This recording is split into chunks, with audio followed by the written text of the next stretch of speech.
पश्चिम बंगालच्या राजकारणात सध्या मोठा राजकीय भूकंप झालाय। ममता बॅनर्जी यांच्या नेतृत्वाखाली गेली अनेक वर्षे बंगालच्या राजकारणावर वर्चस्व गाजवणाऱ्या तृणमूल काँग्रेसमध्ये मोठी फूट पडली। पक्षातून निलंबित करण्यात आलेले ऋताब्रत बॅनर्जी यांच्या नेतृत्वाखाली तब्बल 58 आमदारांनी स्वतंत्र गट उभा केल्यानं तृणमूल काँग्रेस समोर अस्तित्वाचं संकट उभं राहिले। विशेष म्हणजे या घडामोडींची तुलना आता महाराष्ट्रातील शिवसेनेतील फुटीशी केली जाते।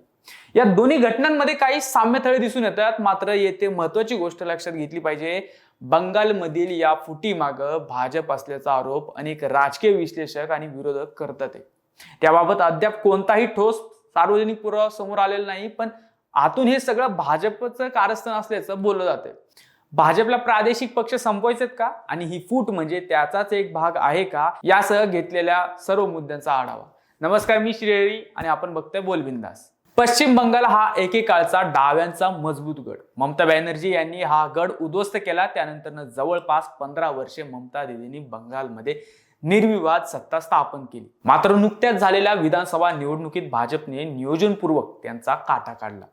त्याकरता साम दाम दंड भेद असे सगळे प्रयोग करण्यात आले, पण सत्ता प्राप्तीनंतरही भाजप शांत बसलेलं नाही। अभिषेक बॅनर्जी यांच्याबाबत तृणमूलमध्ये नाराजी समोर आहे, नाहीच असं नाहीये, पण ती वाढवण्याचा प्रयत्न करण्यात आलाय। सर्वप्रथम ऋताब्रत बॅनर्जी यांना गळाला लावण्यात आल्याचं बोललं जातं। राज्यात तृणमूलचे 80 आमदार आहेत, त्यातील 58 आमदार ऋताब्रत बॅनर्जी यांच्या गटात केले। मुख्य म्हणजे वेगळा गट करण्यासाठी 54 आमदारांची आवश्यकता होती। 58 आमदार असल्याने पक्षांतरबंदी कायद्यानुसार संबंधित आमदारांवर कारवाई करता येणार नाही। त्यामुळं इथेही आपलाच पक्ष हा खरा तृणमूल असल्याचा दावा केला जाऊ शकतो। सध्या ममता यांचं नेतृत्व मान्य केल्यासारखं भासवलं तरी पुढे ऋताब्रत बॅनर्जी आपणच पक्षप्रमुख आहोत हे ठसवते। महाराष्ट्रात शिवसेनेतील बंडानंतर सुरुवातीला हा पक्षांतर्गत संघर्ष असल्याचं सांगितलं गेलं होतं, नंतर त्याचे राज्याच्या सत्ता समीकरणांवर दूरगामी परिणाम झाले। बंगालमध्येही आज तशी चर्चा सुरू आहे। शिवसेनेतील बंड असो किंवा तृणमूलमधील बंड, दोन्ही ठिकाणी एक समान धागा दिसतो, तो म्हणजे प्रादेशिक पक्षांतील नेतृत्व आणि उत्तराधिकाराचा प्रश्न। पक्ष एका व्यक्तीभोवती किंवा कुटुंबाभोवती केंद्रित होत गेला की अंतर्गत नाराजी वाढते आणि त्यातून बंडाची शक्यता निर्माण होते। बंगालमध्येही ऋताब्रत बॅनर्जी आणि त्यांच्या समर्थकांनी पक्षाच्या सध्याच्या नेतृत्व पद्धतीवर नाराजी व्यक्त केली। मुख्य म्हणजे ममता दीदींचे भाचे अभिषेक बॅनर्जी यांना त्यांनी टार्गेट केलं होतं, पण हे झालं निमित्त। खरं तर भाजपने ही संधी साधता आपला प्लॅन तडीस नेलाय। प्रादेशिक पक्ष संपवणं हे भाजपचं उद्दिष्ट आहे। आतापर्यंत अकाली दल, बिजू जनता दल, शिवसेना, राष्ट्रवादी, आप, संयुक्त जनता दल असे अनेक पक्ष भाजपने संपवले किंवा दुर्बल केले।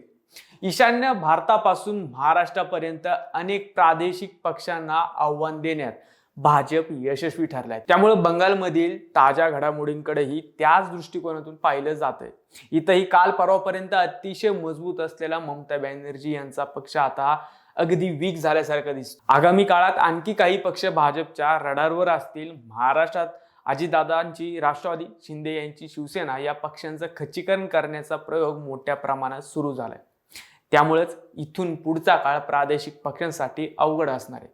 सध्या अर्धा अधिक भारत भाजपने व्यापलाय। भविष्यात मत विभाजन टाळण्यासाठी तसंच अप्रत्यक्ष द्विपक्षीय लोकशाहीच्या दिशेने देशाला नेण्यासाठी भाजप हा प्रयत्न करीत नाही ना, अशी शंका येते। एक मात्र नक्की आहे, भाजपला प्रादेशिक पक्ष संपवायचे। तृणमूल जात येते, पण सुपातले जात यायला वेळ लागणार नाही। तुम्हाला काय वाटतं, भाजप प्रादेशिक पक्ष संपवतोय का? हे कमेंट करून आम्हाला नक्की कळवा आणि अजून आमचे चॅनल सबस्क्राईब केलं असेल तर आजच करा।